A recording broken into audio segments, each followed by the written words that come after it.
आज आप जिस कहानी को देखने जा रहे हैं वो एक ऐसी घिनौनी घटना है जिसे सुनकर आपका दिल दहल जाएगा और शायद इंसानियत पर से भरोसा भी उठ जाएगा।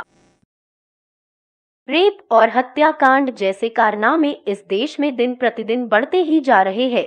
दरिंदे किसी भी हद तक जा सकते हैं। ये दरिंदे वो हर काम कर देते हैं जिसके बारे में ये भोली भाली जनता कभी सोच भी नहीं सकती है। आज की कहानी है प्रियंका रेड्डी की।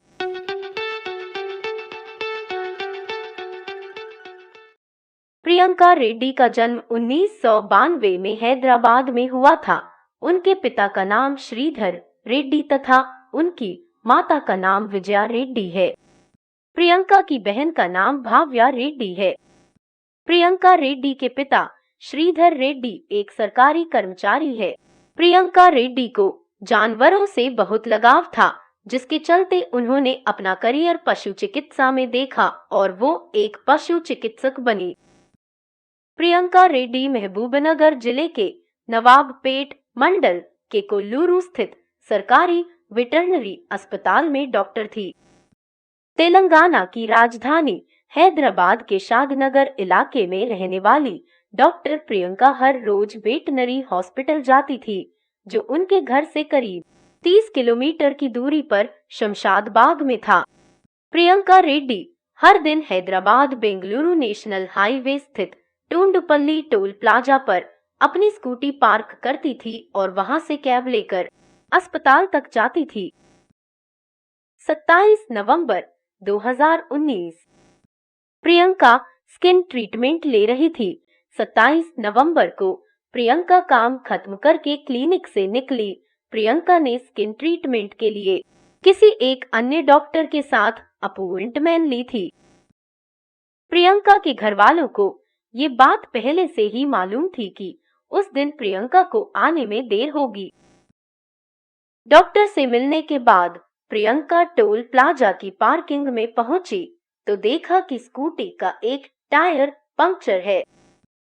प्रियंका परेशान होने लगी। समझ में नहीं आ रहा था कि वो करे तो क्या करे। वह टोल प्लाजा पर रुकी और आगे जाने का साधन खोज रही थी।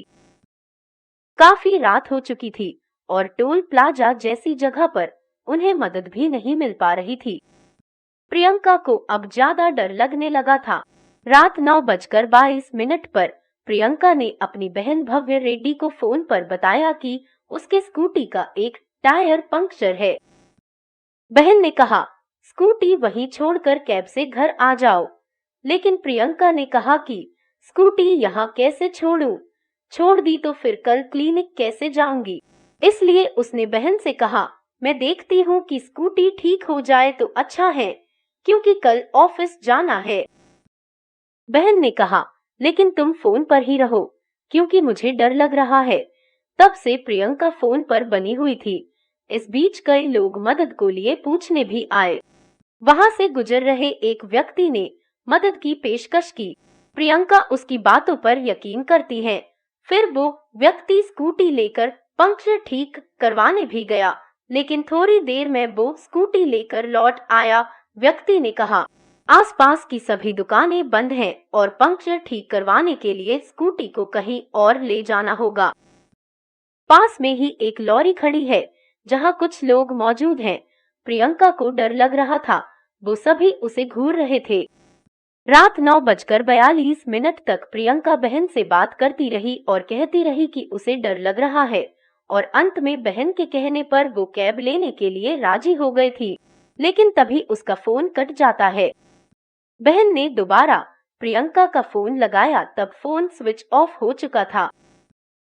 बहन को लगा कि शायद प्रियंका को कैब मिल गई है और वो घर आ रही होगी, और हो सकता है कि फोन की बैटरी खत्म हो गई हो।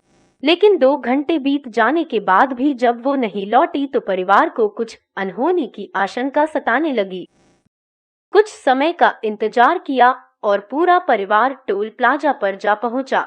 वो वहां पहुंचे तो वहां ना स्कूटी थी और ना प्रियंका। अब सभी को अनहोनी की आशंका होने लगी थी। आसपास के क्षेत्र में खोजबीन की, लेकिन प्रियंका का पता नहीं चला। फिर परिवार ने पुलिस में गुमशुदगी की रिपोर्ट दर्ज कराने का फैसला किया। प्रियंका की बहन तुरंत सबसे नजदीकी पुलिस स्टेशन साइबराबाद पहुंचती है। वहां से उसे ये कहकर लौटा दिया जाता है कि टोल प्लाजा वाला इलाका तो हमारे अंडर आता ही नहीं, आपको शमशाबाद पुलिस स्टेशन जाना होगा। प्रियंका की बहन शमशाबाद पुलिस स्टेशन पहुंचती है। पुलिस टोल प्लाजा पहुंचती है और प्रियंका को ढूंढने लगती है, मगर कुछ नहीं मिलता है और सुबह हो जाती है। टोल प्लाजा से कुछ दूर एक अंडरपास के नीचे एक किसान को एक लाश जली हालत में मिलती है, तो वो पुलिस को खबर कर देता है। 28 नवंबर 2019 सुबह करीब 7 बजे पुलिस वहां पहुंचती है और लाश की शिनाख्त की कोशिश करती है। पुलिस ने गुमशुदगी की रिपोर्ट के आधार पर प्रियंका के परिवार के लोगों को घटनास्थल पर बुलाया। लाश 100% जल चुकी थी। अधजले स्कार्फ और गोल्ड पेंडेंट से प्रियंका रेड्डी के शव की पहचान हुई। पुलिस को आसपास से शराब की बोतल भी मिली। फिर पुलिस एक्टिव हो जाती है, क्योंकि ये एक महिला डॉक्टर की हत्या का मामला है। पोस्टमार्टम रिपोर्ट में हत्या के पहले गैंगरेप की भी पुष्टि की गई थी। पुलिस ने जांच के लिए कई विशेष टीम बुलाई और जांच में उन्हें पता चला कि प्रियंका की हत्या टोल प्लाजा के करीब एक सुनसान जगह पर की गई थी और उसके शव को स्कूटी सहित बाहरी इलाके में सड़क पर फेंका गया था। पुलिस ने टोल प्लाजा का सीसीटीवी फुटेज देखा तो उसमें केवल रात 9 बजे तक की ही रिकॉर्डिंग पाई गई और उसमें किसी भी प्रकार का अपहरण सामने नहीं आया। पुलिस ने इस मामले में 4 लोगों को गिरफ्तार किया है, जिनमें मुख्य आरोपी एक ट्रक ड्राइवर मोहम्मद आरिफ है, वो 25 साल का था। उसके साथ 3 हेल्पर सी चेन्नाकेशवुलु, जे शिवा और जे नवीन भी हैं, जिनकी उम्र करीब 20 साल है। पुलिस के सामने सबने रेप और हत्या का गुनाह कबूल किया है।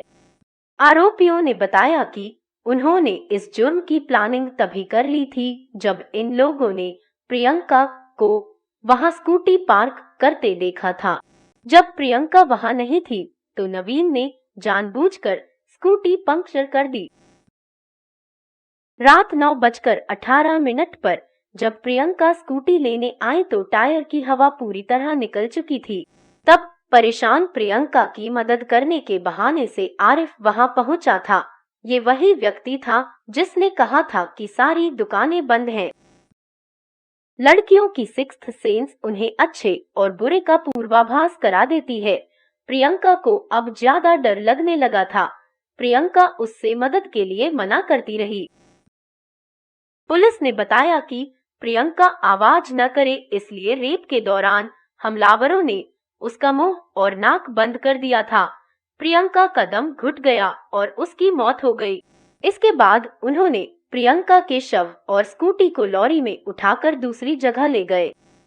उन्हें पता था कि रंगा रेड्डी जिले के शादनगर शहर के पास चटानपल्ली पुल एक सुनसान जगह है। वहां पहुंचकर उन्होंने प्रियंका की डेड बॉडी को एक चादर में लपेटा और मिट्टी का तेल डालकर उसे जला दिया। इसके बाद चारों लोग वहां से भाग निकले। मामले को लेकर लोगों में काफी आक्रोश था। प्रियंका को न्याय दिलाने के लिए स्थानीय नागरिक सड़कों पर उतर आए।